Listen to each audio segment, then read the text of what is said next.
UAEയിൽ വേനൽ ചൂട് മൂലം തുറസായ സ്ഥലങ്ങളിൽ ജോലി ചെയ്യുന്നവർക്ക് ഏർപ്പെടുത്തിയ ഉച്ചവിശ്രമ നിയമം 2 ആഴ്ചയിലേക്ക്. അതേസമയം ഖത്തറിലും കുവൈത്തിലും സൗദിയിലും ബഹ്റൈനിലും ഇത്തരത്തിൽ തൊഴിലാളികൾക്ക് ഉച്ചസമയത്ത് നിർബന്ധിത വിശ്രമം അനുവദിക്കുന്നു. ആയിരക്കണക്കിന് തൊഴിലാളികൾക്ക് ഇത് ആശ്വാസകമാവുകയാണ്. ദുബായ് ബ്യൂറോയുടെ റിപ്പോർട്ടിലേക്ക്.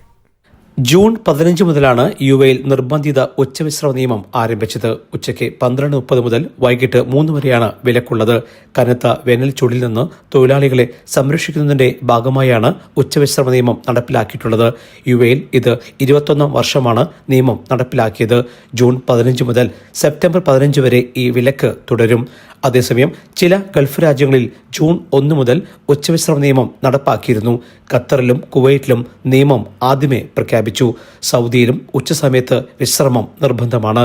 അതേസമയം കമ്പനികൾ നിയമം പാലിക്കുന്നുണ്ടോയെന്ന് വിവിധ മന്ത്രാലയങ്ങൾ പരിശോധിച്ച് ഉറപ്പാക്കും.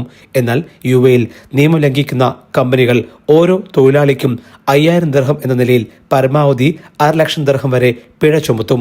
ഇതിനായി വിവിധ സ്ക്വാഡുകളായി പരിശോധന സജീവമാണ്. Jaihind news, Dubai. First time in television history, one man's 17-year TV show, 850 plus episodes, one anchor every week, 17 years, Middle East This Week, only on Jayhind TV. An Elvis Chumar TV show.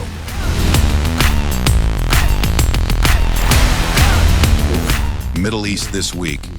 Middle East beyond the headlines.